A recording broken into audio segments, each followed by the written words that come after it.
Bine ați venit în cea de-a doua zi a programului nostru de testare. În seara aceasta sperăm să rămânem până la sfârșit. Și la noi cu internetul e problemă din cauza vremii, dar important e că am intrat și că reușim să ne vedem. În seara aceasta vă voi vorbi eu despre experiența mea cu terazime, enzimele digestive. Nu știu, poate ar trebui să mă prezint, să vorbesc mai mult despre mine, deși cred că din perioada programului Diamond, majoritatea dintre dumneavoastră mă cunoașteți.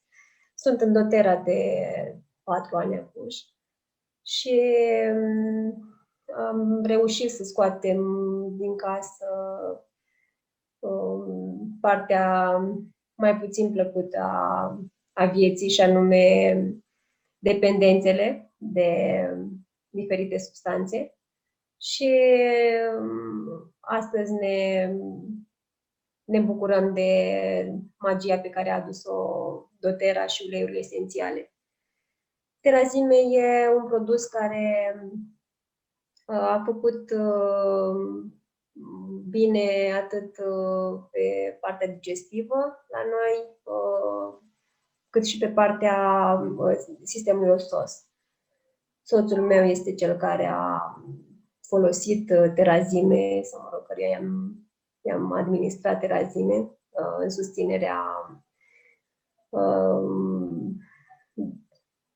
susținerea reglării durerilor de oase. L-am folosit câte 2 capsule după mesele principale și, desigur, în completare cu Deep Blue capsule. Dar nu are legătură cu seara aceasta. Pentru partea digestivă am folosit eu, atât în timpul sarcinei, cât și în alăptare. După mesele copioase, eram musai, însărcinată fiind deja, mă simțeam destul de mare și terazime mi-a venit în ajutor cu suportul pe care îl ofer organismului. Sunt, cum am mai spus, enzime digestive. Tot ce pot să spun e că au reușit să îmi ofere confortul unei mese fără a simți presiuni de niciun fel. Nu știu, Simona, mai ești? Sunt sigur. Despre Terazime cred că foarte multe persoane pot să povestească multe în experiență. Uite cum ai avut și tu partea asta versatilă a utilizării produselor doTERRA, pentru că de data asta nu este vorba despre un ulei, ci e vorba despre niște capsule care conțin practic extracte din plante, niște enzime, așa cum a spus și Ana, care ajută în cadrul digestiei, dar care au versatilitatea lor chiar și în alte situații, cum ai pomenit mai devreme, durerile de oase, așa cum tu ai folosit prima dată, de fapt, terazime-ul. Așa l-ai descoperit, apoi ai proratat terazime-ul în mai multe situații. Aici, așa cum am spus, sunt mulți care pot adăuga foarte multe aspecte, însă ceea ce este important e că susținerea digestiei venită din terazime este, de fapt, datorită alimentelor sau completarea alimentelor pe care le consumăm în zilele noastre. Da? Alimente care, din păcate, nu mai au nici nutrienții, nici enzimele care la un moment dat existau în ceea ce noi consumam. Am văzut folosit terazime în foarte multe situații aici fiind mămică, recunosc că l-am folosit inclusiv pentru un surplus în alăptare, în lactație, da? Însă el este destinat în principiu problemelor acestora de constipație, balonare, de fapt, uh, de a evacua din organismul nostru ceea ce nu mai e, ceea ce nu mai e potrivit, de a ajuta digestia să evacueze. De asta el vine ca un ajutor în problemele de constipație și de asta se regăsește și în protocolul nostru de luna aceasta. Asta am eu de adăugat la partea asta de Terazyme, un produs pe care voi l-ați primit în acele pliculețe din partea noastră. Despre el, cu siguranță, puteți citi pe Dăruim, dar și din slide-ul pe care l-a prezentat Ana, însă noi ne-am dorit să vă spunem care sunt experiențele noastre. În principiu, el se consumă câte 2 capsule pe zi, așa cum a spus și Ana, însă în funcție de adâncimea situației în care vă aflați, el poate fi administrat chiar și în doze ceva mai mari, dar să o luăm treptat și să începem cu câte o capsulă, așa cum dumneavoastră ați primit, tocmai pentru a vedea care este toleranța la acest produs. Ce se întâmplă? De foarte multe ori, sau nu de foarte multe ori, sunt anumite situații în care ne confruntăm cu disconfort la începutul produselor, la începutul consumării acestor produse. De ce se întâmplă lucrul acesta? Pentru că el vine în întâmpinarea curățării și atunci când facem curat undeva trebuie să mai deranjăm unele lucruri, da? De asta poate unuia dintre dumneavoastră îi se poate întâmpla și, nu știu, poate să fie un pic mai balonat. Oricum nu sunt efecte care să vă surprindă într-un mod negativ, ci doar atunci când faceți curățenie să știți că este necesar să se mai deranjeze anumite lucruri. Nu tot timpul, dar se întâmplă. Bun, Ana. Dacă... Da, asta voiam să zic, că cum fiecare dintre noi e diferit, categoric și acest produs va acționa diferit la fiecare. La mine n-am avut niciun fel de disconfort, deși eram însărcinată, repet. Dimpotrivă, m-am simțit ușurată și am avut un tranzit perfect normal. În prima sarcină am avut probleme de constipație și nu am avut acest produs. Și am și refuzat să iau orice alte produse pentru că dintotdeauna am avut o sensibilitate la produsele farmaceutice. Chimice, da, tot încerc să evit anumite cuvinte și din acest motiv, da, îmi ies aceste goluri, da. E un produs pe care nu lipsește la noi și care sunt convinsă că vă va convinge de eficacitatea lui. Dacă avem pe cineva care ne poate împărtăși, nu știu, de ieri până astăzi, dacă are simțit într-un fel sau altul după administrarea enzimelor, sau poate lăsăm pentru sfârșit, cum doriți. Putem trece la femicul, pentru că și la mine internetul e... Mai pică internetul, asta e problema și una din minuni a vrut în brațe și l-am și luat. Bun, dragilor, despre femicul o să vă povestesc eu experiența mea în constipație. Eu, pe perioada sarcinii, n-am fost așa norocoasă ca Ana și am fost constipată chiar și prin multe metode pe care tot le-am aplicat pe mine, da? Lucrul ăsta pot spune că dacă tot ieri am vorbit despre conflictele biologice și emoțiile care se manifestă în corpul nostru, ei bine, pentru mine a fost prima dată n-aș putea spune șoc, dar a fost așa o surpriză să aflu că voi avea doi băieți, nu dintr-o singură sarcină. Și atunci, normal că corpul a făcut el niște lucruri în așa fel încât mi-a arătat, ok, pe unde mai am eu de lucrat la mine, da? Ei bine,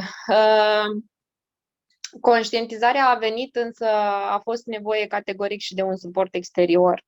Și suportul exterior în situația asta eu l-am administrat cu fenel. Fenelul este un ulei mai blând. O să vedeți că el se folosește încă din primele zile de viață. Și atunci am ales metoda cea mai safe pentru mine, da, feniculul, în cazul adulților, da, protocolul despre care vorbim astăzi, că mâine o să vedeți un pic o să fie diferit pentru copii. Și am administrat feniculul chiar și după ce am născut. Și aici, de fapt, a fost... Aoleu. Gata, hai să ne liniștim un pic. Cred că vrem să vă și arătăm cum suntem. L-am administrat după aceea în alăptare. În alăptare, de fapt, așa a și venit rezultatul decongestionării, da? În alăptare, pentru alăptat, toate recomandăm prima dată fenicul. Mai sunt și copaiba și alte uleiuri, însă în principal cel mai des folosit este fenicul. Ei bine, eu când am folosit feniculul, a fost printre primele dăți în care am simțit că, domnule, m-am eliberat. Efectiv, a fost o experiență pentru mine cu fenicul pe constipație, unde dai și unde crapă, că eu vreau de fapt să am mai mult lapte, dar s-au întâmplat ambele lucruri deodată. Deci pentru mine a fost o experiență plăcută, unde dai și unde crapă cu feniculul. De asta am și ales, și de asta, nu doar de asta, ci din mai multe experiențe ale mai multor persoane, dar și de asta am ales ca feniculul să-l primiți în acele sticluțe de 1 mililitru despre care v-a vorbit Sorina ieri și v-a și explicat cum anume este necesar să îl administrați. Asta este experiența mea cu feniculul pentru adulți. O să vedeți că mâine o să discutăm și despre cum l-am folosit eu la copii, pentru că ăsta cred că este unul din primele uleiuri pe care l-am utilizat la rare și acum 4 ani, când și eu am intrat în lumea asta minunată. Pentru alăptare și eu am folosit fenicul și eu nu sunt așa norocoasă cum e Simona la acest capitol. A dat rezultate, atât intern cât și extern am folosit eu. E într-adevăr un ulei care stimulează lactația, vizibil de la o zi la alta. Și, cum spune Simona, el lucrează și la nivelul intestinului. Fetelor, dacă mai sunt cu experiențe legate de fenel, că văd că sunteți mai multe, chiar vă rog, adăugați-le. Că sunt sigură că nu doar eu am fost norocoasa câștigătoare, mai sunt câteva printre voi. Dacă nu, hai să vorbim despre Zen gestul, deci sunt sigură că măcar o experiență avem fiecare dintre noi cu uleiul ăsta săgeată, cum îl numim noi. Da. E uleiul care a convins multe persoane de eficacitatea uleiurilor esențiale și au venit alături de noi în frumoasa călătorie. Așa este și la mine, cred că sunt câteva persoane care au fost binecuvântate în momentul în care l-au folosit, dar am să vorbesc tot eu despre DigeZen. Cred că Anca, datorită situației meteo, cred că nu a reușit să intre, că de fapt ea trebuia să și deschidă seara asta. Așa că am să vă povestesc eu despre Zen Gest. Tatăl meu a avut o perioadă, acum câțiva ani, cred că 2 ani de zile sunt, când nu puteam să-l conving cu absolut nimic să folosească uleiuri esențiale.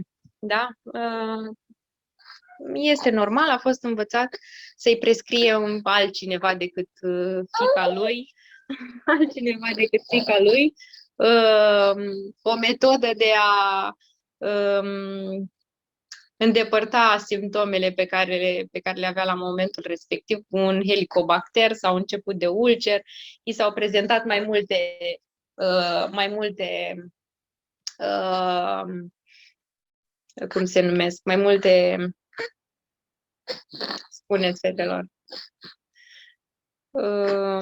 Uite că am un lapsus.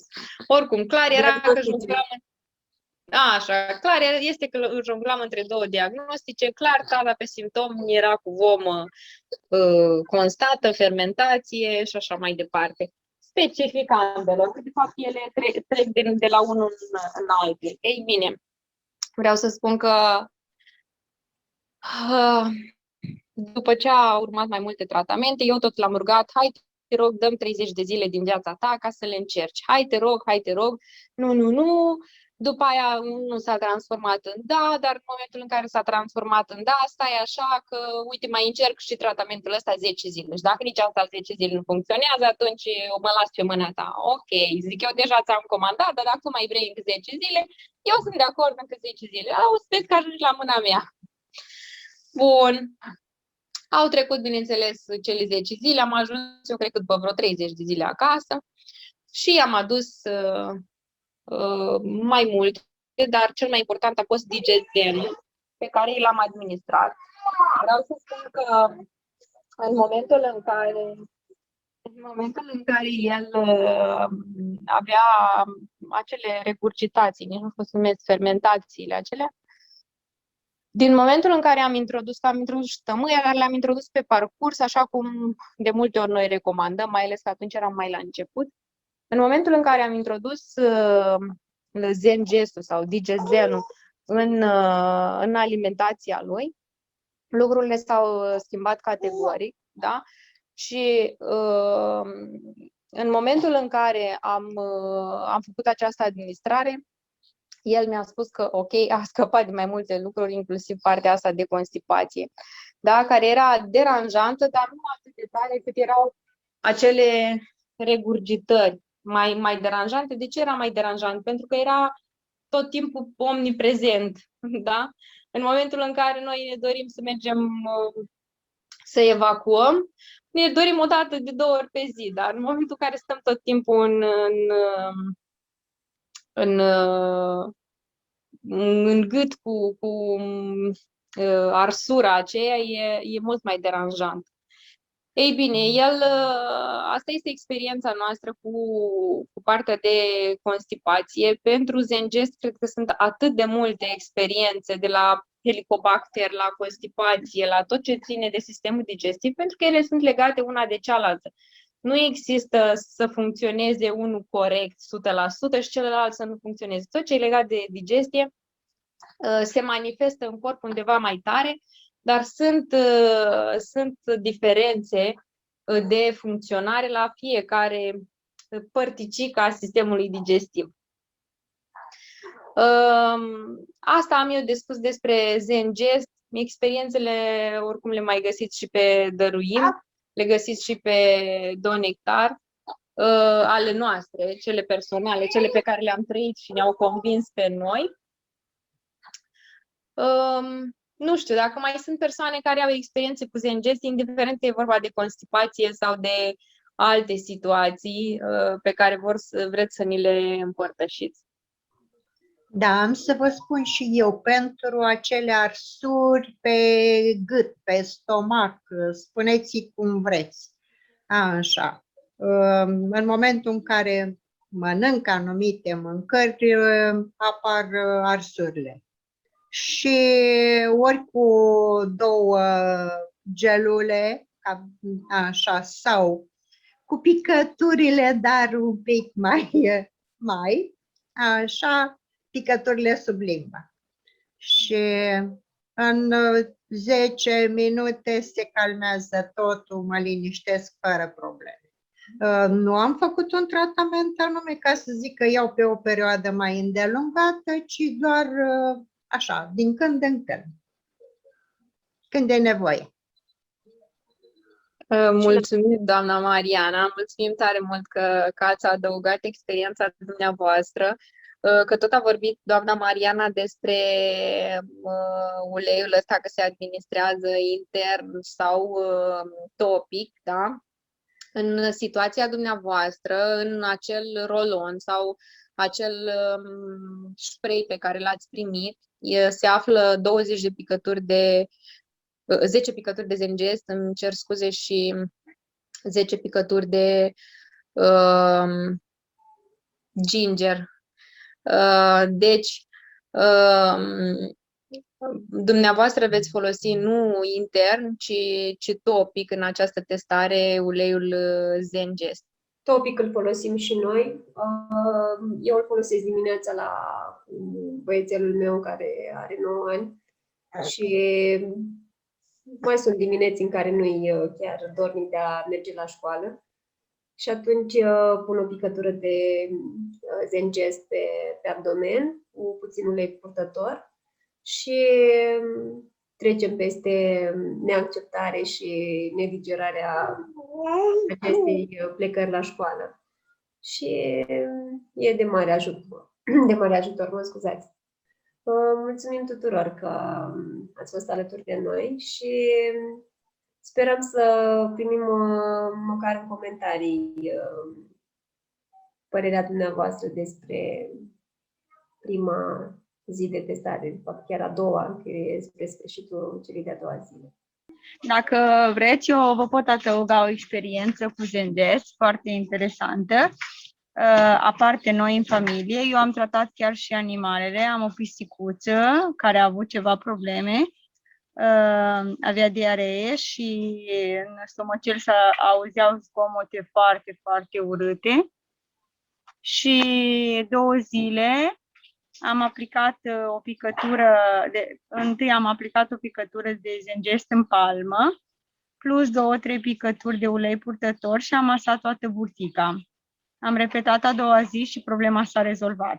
Ca să vedeți că aceste uleiuri sunt atât de fantastice încât le putem folosi și chiar și la animale, nu numai în cazul nostru.